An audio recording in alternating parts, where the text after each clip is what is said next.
Hi, my name is Mikko Hyppönen and I'm the Chief Research Officer for F-Secure Corporation.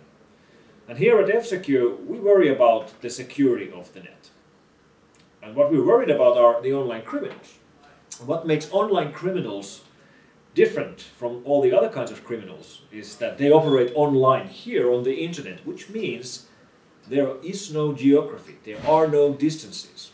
Criminals who otherwise could never reach you can reach you online. I mean, think about this.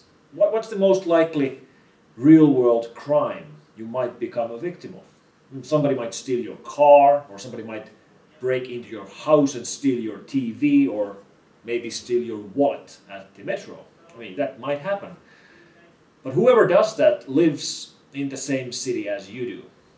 Like, we don't have to worry about car thieves from, let's say, South Korea flying over to steal our cars. I mean, that never happens. But when you go home and open up your computer and you get online, then things change. Then, indeed, you do have to worry about online criminals from South Korea, or online criminals from Ukraine, or online criminals from Argentina. Suddenly, these criminals who could have never reached you can reach you.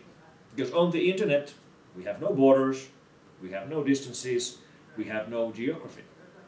In fact, I would claim that right now, today, it's no longer the most likely place for us to become a victim of a crime here in the real world. It's probably now more likely to become a victim of a crime online.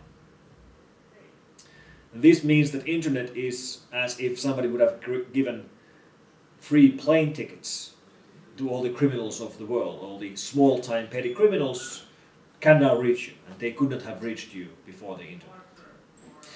And that doesn't mean that the internet would be a bad thing. Of course it's not. Internet has brought us much more good than bad. But it's something that we do have to take into account.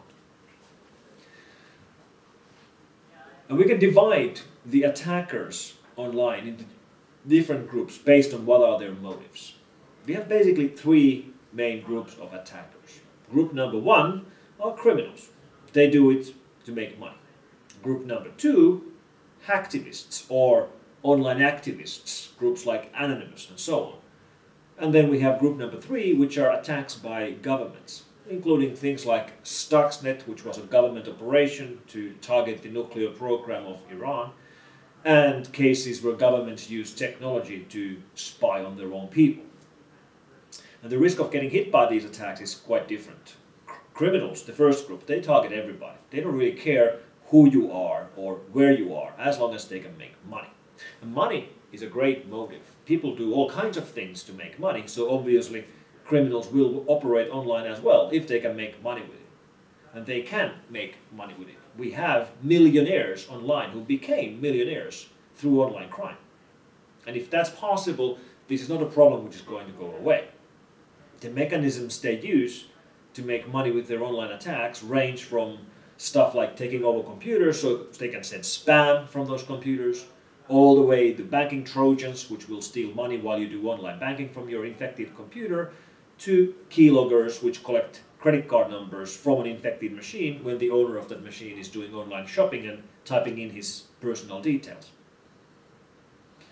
Hacktivists, groups like Anonymous, have really risen up over the last 2 years or so, and the attacks they do are much more harder to define, because they are not trying to make money.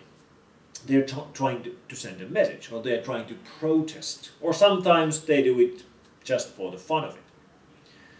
A typical end user might not really be a typical victim for attacks like these, except indirectly. So, for example, we've seen cases where groups like Anonymous break into services to send some kind of a message, and to make it as visible as possible, they release all the information they stole, which might include personal details of the customers or users of these services.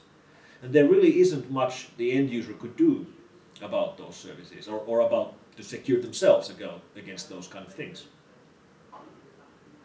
And whenever you start speaking about risks like these, people get scared.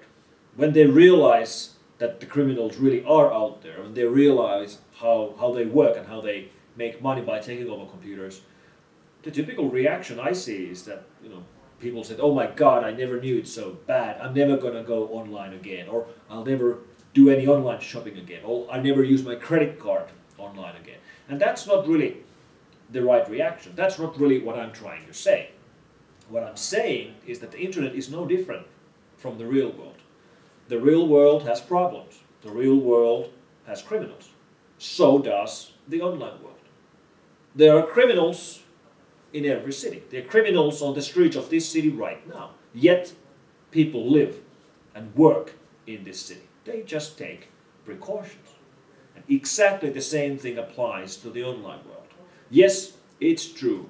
There are criminals on the internet. No, that doesn't make the internet unusable. You just have to take precautions. So what kind of precautions? Well, for example, backing up your data.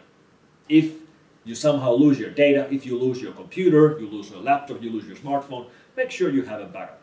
That's a no-brainer. Everybody should do that. Also, make sure you're fully patched. Make sure you're up to date. Make sure you're running the latest version of the operating system, of the applications you use, and of the security product you use.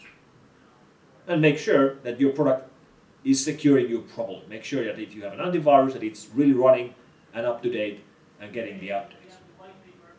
The internet is for the benefit of all of us, and we really shouldn't let the criminals tell us how to use the internet. Thank you very much.